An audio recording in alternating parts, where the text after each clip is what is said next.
Stay over there. Yeah. You're live. Okay, I can't see anything, but apparently we are live. Welcome to Wisdom to Wealth, and thank you for tuning in and joining us. I'm going blind on this, so I can't see right now. But you can see Theresa? I can see you. And Okay. I'm in the top right All corner. right. All right. Well, let's get rolling. This is our fourth show. So Wisdom to Wealth is for everybody. So it's for the males and the females. And Wallet to Wealth is still running. That's the private women's group. So that's a whole other different venue. So good afternoon, Theresa. Good afternoon, everyone. Thanks for joining us. Yes, thank you for tuning in. I'm Whitney Hammond, and I'm the owner of Sovereign Wealth Management, and I'm the host of the show today. And Theresa Pellizzari is a financial security advisor with Sovereign Wealth Management. We're really happy to be here with you today. So we're going to have a short chat that lasts 10 minutes. But before we get into the questions, I wanted to just tell you a little story about how I started my very first RRSP. I was 23 years old and I was walking through Sheridan Mall in Mississauga. That's at Erin Mills Parkway and QEW for those people from Port Credit. And I was walking with my friend Greg Selwood from high school, and a lady came up to me from the Scotiabank and asked me if I wanted to buy an RSP. And I was like, no, like that's crazy. Why would I want to buy an RSP at the age of 23? This woman was like nuts. And so she, kept talking to me. And so I was trying to push her off, and I'm like, well, with what money? And she says, oh, all you have to do is put $1,000 in. And I'm like, yeah, I'll just like whip that out of my pocket. I'm a young mom, a single mom at that point. And she says, no, I'll loan you the $1,000. I'll loan it to you. And then you pay it back at, I think it was like $87 a month for the next year. So I'm like, okay, whatever. So I did that. And here's what happened. It started a new discipline with me. It started with $87 a month. So I got used to making that payment. And at the end of the year, when I had paid off that $1,000 of debt, which had gone into my RSP, so it was an asset, I was used to making that payment. So I called the Scotiabank and I said, well, you know what? Can't we just keep the payment going? And of course, yes. And so here I am. So that was when I was 23. And I'm 55, and I've been maxing out my RSPs all through my life. This woman taught me a valuable lesson. Something as small as that became massive. So whether you are just getting started, or you're looking to manage your own money yourself, or you work closely with a financial advisor, Wisdom to Wealth will provide a roadmap to the life you want and deserve. Our mission here is to teach you how to gain control of your money so that money doesn't control you. So thank you for our followers, and keep those questions coming in, because what we're doing is we're picking questions and we're answering directly from what people are asking us. And today's three questions revolve around fear, procrastination, lack of control, risk, and confusion. So the first question is, and I'm going to ask Theresa, the person that asked this said, how do I move past my fear and at least get a plan in place so I can get started? Well, let's start with the definition of fear. And I don't know if everyone can see this, but fear is the false evidence appearing real. So fear can keep us from fulfilling our dreams, our desires, and it makes us, it creates this feeling of being stuck. As financial advisors, we can't stand stress. We're problem solvers. We love listening and understanding what your situation is so that we can get you to a place where the fear has subsided and your stress is significantly reduced.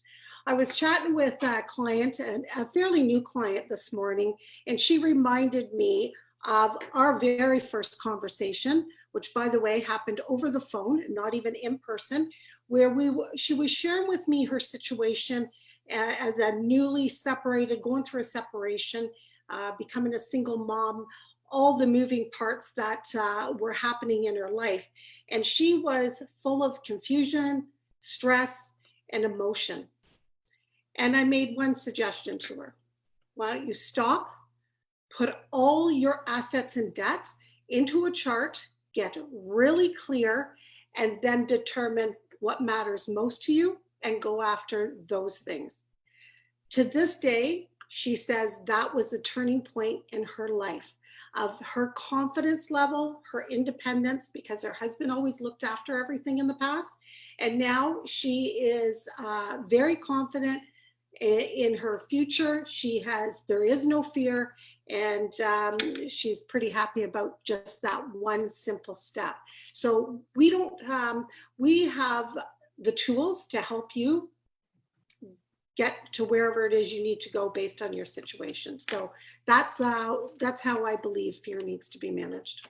That's it. It's interesting, Theresa, because in the almost 25 years I've been in this business, the banker always dies first. So with working with clientele, it's really important to have, both partners there, so that, you can't always say, well, my husband does that, or, my wife does that. But yes, getting around this fear, that's a big, big thing. And you're holding people's hands, and that's what works. The second question, this is a good question.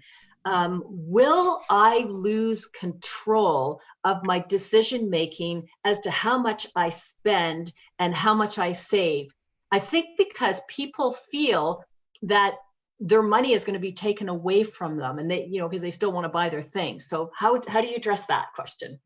Well, our job as financial advisors is to provide the tool, and it's a cash flow planning tool that allows you, the client, to make your own decisions, because you know what's important to you and what's not. You know the income that's coming in and how you're spending your money. And when we get you to fill out the tool, it gets you really aware on, wow, these things are important to me, or they're not, or geez, where's the rest of my money? It's leaking out of my pockets. So it is only one person's decision on how you spend your money, and that's yours. It's not ours. We provide the tools.